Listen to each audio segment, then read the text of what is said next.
ക്രിക്കറ്റും ഫുട്ബോളും നിറഞ്ഞ ഒരു അപ്ഡേറ്റ്സുമായി സോക്കർ ടോക്ക് വീണ്ടും എത്തുന്നു. ലോകകപ്പിൽ എറിഞ്ഞു പിടിച്ച് വിജയം കരസ്ഥമാക്കി ഇന്ത്യ. കോപ്പ അമേരിക്കക്ക് മുന്നോടിയായുള്ള സൗഹൃദ മത്സരത്തിൽ ഇക്വഡോറിനെ ഏക ഗോളിന് തകർത്ത് അർജന്റീനയുടെ വിജയം.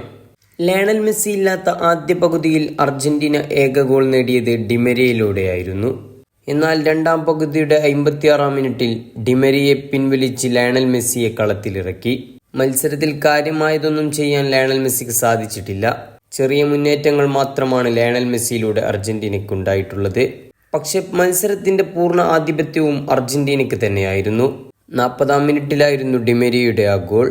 ഡിപ്പോൾ വെച്ച് നൽകിയ പന്ത് ക്രിസ്റ്റ്യൻ റൊമാറോ ഡിമരിയയ്ക്ക് നൽകിയതും ഡിമരിയ അത് കൃത്യമായി വലയിലെത്തിച്ചതും ഗോളിലേക്ക് കലാശിച്ചു. മത്സരത്തിൽ 11 ഷോട്ടുകളാണ് അർജന്റീന എടുത്തത്. 4 ടാർഗറ്റിലേക്കും 1 ഗോളും. ഇക്വഡോറാവട്ടെ 5 കിക്ക് എടുത്തത് ഒന്നുപോലും ടാർഗറ്റിലേക്ക് എത്തിയിട്ടില്ല. 65% ബോൾ പൊസിഷനും അർജന്റീനയ്ക്കുണ്ടായിരുന്നു. 35% ഇക്വഡോറിനുണ്ടായത്. അടുത്ത മത്സരത്തിൽ അർജന്റീന ഗൊട്ടമലയെ നേരിടും.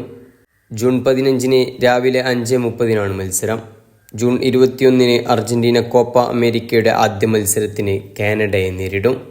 എന്നാൽ ക്രിക്കറ്റിലെ ഇന്ത്യയുടെ വിജയം മനോഹരം തന്നെയാണ്. ആദ്യം ബാറ്റ് ചെയ്യാനിറങ്ങിയ ഇന്ത്യക്ക് പിഴച്ചുകൊണ്ടേയിരുന്നു. 19 ഓവറായപ്പോഴേക്കും ഇന്ത്യ ഓൾ ഔട്ടായി.